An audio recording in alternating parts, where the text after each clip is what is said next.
இந்த எபிசோட் எப்படி ஸ்டார்ட் ஆகுதுன்னு சொன்னால், போந்திதா கிட்ஸ் கூட சேர்ந்து அந்த நோட்டீஸ் மாதிரி எழுதிட்டுருப்பாங்க. கிட்ஸோடு சேர்ந்து விளையாடிட்டுருப்பாங்க. அதை தூரத்துலேருந்து பார்த்த அனிருத் என்ன செய்வாருன்னா, போந்திதாண்ட அட்டென்ஷன் எடுக்கிறதுக்காக தன்னோட முகத்தில் பெயிண்டெல்லாம் கீறுவார். கீறிட்டு போந்திதா என்னோடய ஃபேஸில் பெயிண்ட் பட்டுட்டுன்னு சொல்லிவிட்டு போந்திதா கிட்டே வருவாங்க. அப்போ போந்திதா ஸ்மைல் பண்ணிவிட்டு சரஸ்வதி கிட்டே சொல்லுவாங்க, போயிட்டு அண்ணாக்கு இதை தொடச்சி விட சொல்லி. அப்போ சரஸ்வதி போய் ஒரு ஹேங்கர்சீஃப் எடுத்து அனிருத்தோட ஃபேஸில் இருக்க இங்கே துடைப்பாங்க. அப்போ அனிருத் அந்த ஹேங்கர்சீஃபை வாங்கிட்டு தேங்க்யூன்னு சொல்லிவிட்டு போந்திதாவை பார்த்து முறைப்பாங்க. அப்புறமா அனிருத்தோட கண்ணுக்குள்ளே ஏதோ போயிடும். அப்போது போந்திதா என்ன செய்வாங்கன்னா, சாரியில் பஃப் பண்ணி அதை பண்ணுவாங்க. அப்போது சரஸ்வதி மற்ற கிட்ஸ் எல்லோரும் அதை பார்த்துட்டு நாங்கள் எதுவும் பார்க்கலன்னு சொல்லிட்டு சிரிப்பாங்க. அப்போ அனிருத் ஒரு மாதிரி யோசிக்க கிட்ஸ் 2 பேரும் எழும்பி போயிடுவாங்க.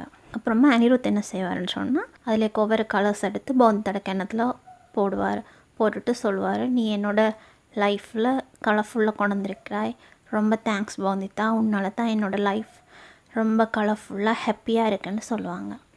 அப்போ போந்திதா அதில் ரெட் கலர் எடுத்து அனிருத்தோட கிணத்துல பூசிட்டு போந்திதா சொல்லுவாங்க, பத்தி பாபு, நீங்கள் எனக்கு இந்த வானத்தில் பறக்கிறதுக்கு இறக்கைகளை கொடுத்துருக்கீங்க, எனக்கு கல்வியை கொடுத்துருக்கீங்க, என் லைஃப்பையே டோட்டலாக சேஞ்ச் பண்ணிட்டீங்க, அதுக்கு ரொம்ப தேங்க்ஸ்ன்னு சொல்லுவாங்க. அப்போது அனிருத் ஜோக்குக்கு நிமிந்து பார்த்துட்டு காக்கா வராருன்னு சொல்லுவாங்க. அப்போ போந்திதா தன்னோட சாரியை ஷேப் பண்ணிவிட்டு காக்கா சுஜின்னு சொல்லுவாங்க. அப்போது அனிருத் போந்திதாவை தனக்கிட்ட இழுத்துட்டு காக்கா இல்லைன்னுட்டு அவங்களோட கிணத்துல கிஸ் பண்ணுவாங்க. கிஸ் பண்ணிவிட்டு சொல்லுவாங்க, ஐ லவ் யூ போந்திதான்னு. அப்போ போந்திதாவும் ஐ லவ் யூ டு பத்தி பாபுன்னு சொல்லுவாங்க. அப்புறமா அனிருத் அவங்க எழுதின எல்லா சுவரொட்டி மாதிரியான நோட்டீஸ் எல்லாத்தையுமே எடுத்துகிட்டு போயிட்டு ஸ்டாண்ட் பண்ணி வச்சுட்டு இருப்பார்.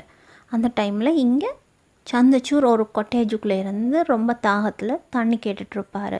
அப்புறமா ஒரு பொட்டில் தண்ணி இருக்கும், அந்த தண்ணி எடுக்கிறதுக்காக கஷ்டப்பட்டு மூவ் பண்ணிகிட்டு இருப்பார். அப்போது அங்கே இருந்த பொட் கீழே விழுந்துடும். ஆனால் அதுக்குள்ளே ரொம்பவே அழுக்கான தண்ணி தான் இருக்கும். அப்போது சந்திரசூட இந்த சத்தத்தை கேட்டதும் அனிருத் யோசிப்பார், இது சந்திரசூட சத்தமாக இருக்கே, இது சந்திரசூட வாய்ஸாக இருக்கேன்னுட்டு அனிருத் அந்த காட்டேஜ் கிட்டே வருவார். அந்த டோரை ஓப்பன் பண்ணி பார்க்க உள்ள சந்திரசூர் கை காலெல்லாம் கட்டப்பட்டு இருப்பார். அப்போது அனிருத் சந்திரசூரை கட்டை எல்லாத்தையும் விட்டுட்டு, யார் உங்களை இப்படி கடத்தினது, என்னாச்சுன்னு கேட்பாங்க. இப்போ சந்திரசூர் சொல்லுவார், ட்ரிலோச்சன் ஜமீன்தார் தான் என்னை கடத்தி கொண்டு இப்படி கட்டி வச்சுருக்கிறாருன்றதும் அனிருத் காக்கான்னு சொல்லுவார். போந்திதா ஸ்டேஜுக்கு வருவாங்க. ஸ்டேஜில் இருந்து பார்ப்பாங்க, அனிருத்தை காணையில், எங்கே அனிருத் போயிருப்பாருன்னு யோசிச்சுட்டு இருப்பாங்க. இங்கே அனிருத் ஹாஸ்பிட்டலில் சந்திரசூரை அட்மிட் பண்ணிவிட்டு டாக்டர்கிட்ட கேட்பாங்க, சந்திரசூர் எப்படி இருக்காங்கன்னு. அப்போ டாக்டர் சொல்லுவார், சந்திரசூருக்கு ரொம்பவே பிளட் லாஸ்ட் ஆகிட்டு உடனடியாக அவருக்கு பிளட் ஏற்றணுமெண்டு. அப்போது அனிருத் என்ன குரூப் பிளட்டுன்னு கேட்டதும் டாக்டர் பிளட் குரூப் சொல்லுவார். அப்போ அனிருத் சொல்லுவார், எனக்கு பிளட் குரூப் தான், நானே சந்திரசூருக்கு பிளட் டொனேட் பண்ணுறேன்னு சொல்லிவிட்டு சந்திரசூருக்கு பிளட் டொனேட் பண்ணுவார். இங்கே ஸ்டேஜில் நின்ற போந்திதா கிட்டே ஒரு மேன் போயிட்டு சொல்லுவார், நீங்கள் ஸ்பீச்சை ஸ்டார்ட் பண்ணுங்கள், ரிப்போர்ட்டர்ஸ் எல்லோரும் அதை ரெக்கார்ட் பண்ணுறதுக்கு ரெடியாக இருக்கிறாங்கன்னு. அப்போ போந்திதா சொல்லுவாங்க, பத்தி பாபு இன்னும் வரல, அவர் வந்ததும் நான் இதை ஸ்டார்ட் பண்ணுறேன்னு சொல்லுவாங்க. அப்போது அந்த மேனும் ஓகேன்னு சொல்லிட்டு போயிடுவாங்க. இங்கே அனிருத் சந்திரசூருக்கு பிளட் கொடுத்துட்ருப்பாங்க. அப்போது சந்திரசூர் கேட்பாங்க, நீ என்ன மனுஷனாக இருக்கிறாய், நான் எவ்வளோ தப்புக்கெல்லாம் உனக்கு செஞ்சுருக்கேன், போந்திதாவை கடத்தி போந்திதாவை எல்லாம் தப்பாக நினச்சிருக்கேன், ஆனால் நீ எனக்காக பிளட் கொடுத்து என்னை காப்பாற்றிருக்கிறாய் அப்படின்னு சொல்லுவார். அப்போ அனிருத் சொல்லுவார், நான் நீ பண்ண எதையுமே மறக்கலை, நீ செய்த தப்புகளை எதையுமே நான் மன்னிக்கவும் இல்லை, ஆனால் ஒரு ஹியூமனாக நான் இப்போ உனக்கு ஹெல்ப் பண்ண வேண்டிய தேவை இருக்குது, அதுக்கு மேலே காக்கா பண்ணது பெரிய தப்பு, அவருக்கு உன்னை தண்டிக்கிறதுக்கு எந்த ஒரு ரைட்ஸும் இல்லை, அதனால தான் நான் உன்னை காப்பாற்றினேன், நான் உன்னை காப்பாற்றினதே உனக்கு சட்டப்படி தண்டனை கொடுக்கறதுக்காக மட்டும்தான், இப்போ நான் போலீஸ் இன்ஸ்பெக்டர்கிட்ட சொல்லிட்டேன், அவங்க உன்னை கூட்டிகிட்டு போவாங்கன்னு சொல்லுவார். அப்போ சந்திரசூர் கையை கும்பிட்டுட்டு அனிருத்கிட்ட சொல்லுவார், நீ என்னை மன்னிச்சுக்கொள்ளு, நான் செய்த தப்பை எல்லாம் உணர்ந்துட்டேன், என்னோடய தப்பான சிந்தனைகள் எல்லாமே உன்னால் மாறிட்டுது, நான் ஜெயிலில் தண்டனை அனுபவிச்சுட்டு திரும்பி வர்றப்போ நிஜமாகவே ஒரு நல்ல மனிதனாக திருந்தி வருவேன், நான் இதை உனக்கு சத்தியம் பண்ணி சொல்கிறேன்னு சொல்லுவார். அப்போது அனிருத் இங்கே வாட்சை பார்ப்பார், போந்திதாவோட ஸ்பீச்சுக்கு டைம் ஆகிட்டேன்னு யோசிச்சுட்டு இருப்பார். இங்கே ட்ரிலோச்சன் பட்டுக்கை மீட் பண்ணுவார். பட்டுக்கு ட்ரிலோச்சனை பார்த்துட்டு ஓடி அவருக்கு மேலே ஏறி அவரை ஹக் பண்ணுவார். பட்டுக்கு சொல்லுவார், எவ்வளோ காலத்துக்கு அப்புறமா நான் அவங்கள எல்லாம் பார்க்குறேன், ரொம்ப ஹாப்பியாக இருக்குன்னு சொல்லிட்டு கொஞ்சம் அழுகிற மாதிரி இருப்பார். அப்போ ட்ரிலோச்சன் சொல்வார், ஜமீன்தார் குடும்பத்தில் பிறந்த ஆண் பிள்ளைகள் யாருமே அழக்கூடாதுன்னு சொன்னதும் பட்டுக் தன்னோட கண்ணீரை தொடச்சிட்டு ட்ரிலோச்சனை பார்த்து ஸ்மைல் பண்ணுவார். அப்போ ட்ரிலோச்சன் சொல்லுவார், சரி நீ என்ன காலில் தொட்டு பிளெஸ்ஸிங் வாங்கலையாண்டதும் பட்டுக் ட்ரிலோச்சனை காலில் தொட்டு பிளெஸ்ஸிங் வாங்குவார். ட்ரிலோச்சனும் பட்டுக்கை பிளெஸ் பண்ணுவார்.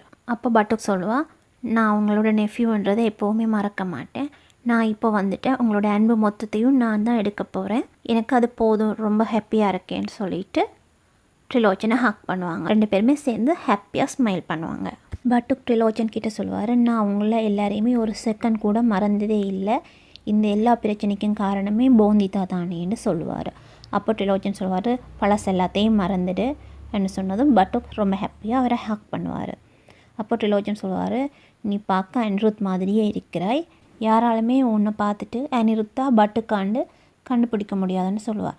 பட்டுக் சொல்லுவார், இல்லை நான் பட்டுக் இல்லை, பிஆர்சி, நானும் அனிருத்தும் ரொம்பவே டிஃப்ரெண்ட்ன்றதும் ட்ரிலோச்சன் சொல்லுவார், ஆமாம் அனிருத் வந்து நிறைய பிரின்சிபல்ஸோடு வாழ்கிற ஒருத்தன், ஆனால் நீ யார்கிட்ட சொல்லும் கேட்க மாட்டாய், உனக்கு பிடிச்ச மாதிரி உன்னோட லைஃப்பை கொண்டு போகிறேன்னு சொல்லுவாங்க. அப்போ பட்டுக் சொல்லுவார், அனிருத் போந்திதாவை ரொம்பவே லவ் பண்ணுறார், ஆனால் நான் போந்திதாவை ரொம்பவே வெறுக்கிறேன், ஐ ஹேட் ஹர்ன்னு சொல்லுவார். அப்போ ட்ரிலோச்சன் என்னன்னு கேட்பார். அப்போ பட்டுக் கேட்பாங்க, அனிருத் எங்கேண்டு.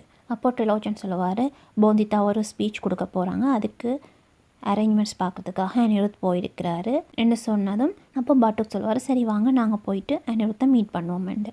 அப்போது ட்ரிலோச்சன் சொல்லுவார், எனக்கு கொஞ்சம் ஒர்க் இருக்குது, நீ போய் அனிருத்தை மீட் பண்ணுன்றதும் பட்டுக் ஐ லவ் யூன்னு சொல்லிவிட்டு அவரை ஹக் பண்ணுவாங்க. அனிருத் வந்து ஈவெண்ட் நடக்கிற இடத்துக்கு வருவார். அவரை பார்த்ததும் அங்கே இருந்த எல்லாருமே கிளாப் பண்ணுவாங்க, போந்திதாவும் கிளாப் பண்ணுவாங்க. அனிருத் ஸ்டேஜுக்கு போவாங்க. அப்போ போந்திதா கேட்பாங்க, எங்கே நீங்கள் போயிருந்தீங்கன்றதும் அனிருத் சொல்லுவார், இப்போ அதை பற்றி சொல்கிறதுக்கு டைம் இல்லை, அது பெரிய ஸ்டோரி, நான் அதை அப்புறமா சொல்கிறேன், இது வந்து நாம் நினைக்கிற விஷயத்த மக்களுக்கு கொண்டு போய் சேர்க்கணும், உன்னோட வார்த்தைகளுக்கு தான் நீங்கள் இம்பார்ட்டன்ஸ் இருக்குன்னு சொல்லுவாங்க. அனிருத் மைக் எடுத்துகிட்டு சொல்லுவார், எல்லாருக்கும் நான் லேட்டாக வந்ததுக்கு சாரி, போந்திதா வந்து இன்றைக்கி பெண்களுக்கான உரிமைக்காகவும் ஒரு விதவைகளுக்கான உரிமைகளுக்காகவும் அவர்களுக்கு நீதி வேண்டியும் உங்களோட பேச போகிறாங்கன்னு சொல்லுவாங்க. அனிருத் போந்திதாக்கு விஷ் ஆல் தி பெஸ்ட்டுன்னு விஷ் பண்ணுவாங்க. விஷ் பண்ணிவிட்டு போந்திதாக்கு சொல்லுவாங்க, நீ எப்போவும் ஒரு விஷயத்தை நினைவில் வச்சுக்கொள்ளணும், நீ என்ன பார்க்குறியா இல்லையா, நான் உன் கூட இருக்கிறேனா இல்லையா, நீ எப்போவுமே எனக்காக வெயிட் பண்ணிகிட்ருக்கக்கூடாது, அது நேரம் உன்னோட வாய்ஸை நீ எப்போவுமே ஸ்டாப் பண்ணக்கூடாது, உன்னோட வாய்ஸ் எப்போவுமே நீதிக்காகவும் அநீதி எதிர்த்தும் போராட வேணும், அதை நீ எப்போவுமே ஸ்டாப் பண்ணக்கூடாதுன்னு சொல்லுவார். போந்திதாவும் ஓகேன்னு தலையாட்டுவாங்க. அப்போ போந்திதா ஸ்பீச்சை ஸ்டார்ட் பண்ணுவாங்க. அப்போ அவள் சொல்லுவாங்க, ஒரு உமன் வந்து விடோ ஆகிறதுல என்ன ப்ராப்ளம் இருக்குது, அது அவங்களோட தப்பாக இல்லையே, அது அவங்களோட விதியோ இல்லை அவங்களோட வாழ்க்கையில் நடந்த ஒரு துயர சம்பவம், அவங்க ஆல்ரெடி தன்னோட கணவனை இழந்து சோகத்தில் இருக்கிறாங்க, அப்படி இருக்கிறப்போ அவங்களுக்கு இருக்கிற சின்ன சின்ன சந்தோஷங்களையும் பறிக்கிறதுக்கு எங்களுக்கு என்ன ரைட்ஸ் இருக்குன்னு கேட்பாங்க. ஒரு பெண் விதவையாக இருக்கிறப்ப அவங்களோட கணவரோட குழந்தை அவளோட வயிற்றில் இருந்தால் அந்த குழந்தைக்கு உரிமை கொண்டாடுறதுக்கு அவளோட புகுந்த வீட்டுக்கு எந்த உரிமையும் இல்லை, எப்போவுமே ஒரு குழந்தையோட உரிமை அவங்களோட அம்மாவுக்கு மட்டும்தான் இருக்குது. அது மட்டும் இல்லாமல் ஒரு ஆண் தன்னோட மனைவி இறந்ததுக்கப்புறமா மறுமணம் செய்து கொள்ளைக்குள்ள ஒரு பெண் இதுக்காக கணவர் இறந்த பிறகு மறுமணம் செய்யக்கூடாது, அதுக்கு அவங்களுக்கு ஏன் உரிமை இல்லையான்னு கேட்பாங்க. அப்போது அந்த டைமில் பட்டுக் அங்கே வருவார். பட்டுக் ஜீப்பில் இருந்து இறங்கி போந்திதாட ஈவெண்ட் சம்மந்தமான பேனர்ஸை பார்ப்பார். ரொம்ப கோவமாக அந்த பேனர் எல்லாத்தையும் பிரேக் பண்ணுவார். அப்போ போந்திதா சொல்லுவாங்க, நாங்கள் இன்றைக்கி இந்த பெண்களுக்கு விதவைகளுக்கு நடக்கிற அநீதிகளுக்கு எதிராக குரல் கொடுக்க வேணும், அதுக்கு நீங்கள் எனக்கு கண்டிப்பாக சப்போர்ட் பண்ணத்தான் வேணும் என்று அவங்கக்கிட்ட சப்போர்ட் கேட்பாங்க. அப்போது அங்கே இருந்த ஒவ்வொருத்தரும் எழும்பி போந்திதா கிட்ட கொஷின்ஸ் கேட்பாங்க, அது எல்லாத்துக்குமே போந்திதா ஆன்சர் பண்ணிகிட்ருப்பாங்க. அப்போது இடையில் ஒரு மேன் எழும்பி கேட்பார், ஒருவேளை உங்களோட ஹஸ்பண்ட் இறந்து போயிட்டா நீங்கள் என்றதும் போந்திதா சத்தம் போடுவாங்க, என்ன இப்படியெல்லாம் பேசுகிறீங்க, இப்போ நாங்கள் பேச வந்தது இந்த விஷயம் இல்லைன்னு சொல்லுவாங்க, நீங்கள் இப்போ என்கிட்ட கேட்குறது ஒரு தப்பான கொஷின்னு சொல்லுவாங்க. அப்படி சொல்லிவிட்டு அனிருத்தை பிடிச்சிட்டு பத்தி பாபான்னு சொல்லுவாங்க. அப்போ அனிருத் சொல்லுவார், இந்த கொஷின் வந்து தப்பான கொஷின் இல்லை, ஆனால் என்ன ஆன்சர் பண்ணுறது கொஞ்சம் கஷ்டமான கொஷின், நீ கண்டிப்பாக இந்த கொஷனுக்கு ஆன்சர் பண்ணி அவங்களுக்கு பதில் அடித்து தான் ஆகணும்னு சொல்லுவாங்க. அப்போது என்ன சொல்லுவாங்க, இந்த போராட்டம் ரொம்ப ஈஸியானதுன்னு நீ நினைக்கிறியான்னு கேட்பாங்க. அப்போது அங்கே பட்டுக் வந்து போந்திதாவோட மெட்ட பேனர்ஸ் எல்லாத்தையுமே கிழிச்சு கீழே எறிஞ்சிட்டு பட்டுக் தனக்கு தானே சொல்லுவார், போந்திதா நான் வந்துட்டேன், உன்னோட வெற்றி எல்லாத்தையும் தோல்வியாக்குறது தான் என்னோட வேலையேன்னு சொல்லுவார். இதோட இந்த எபிசோட் முடியுது.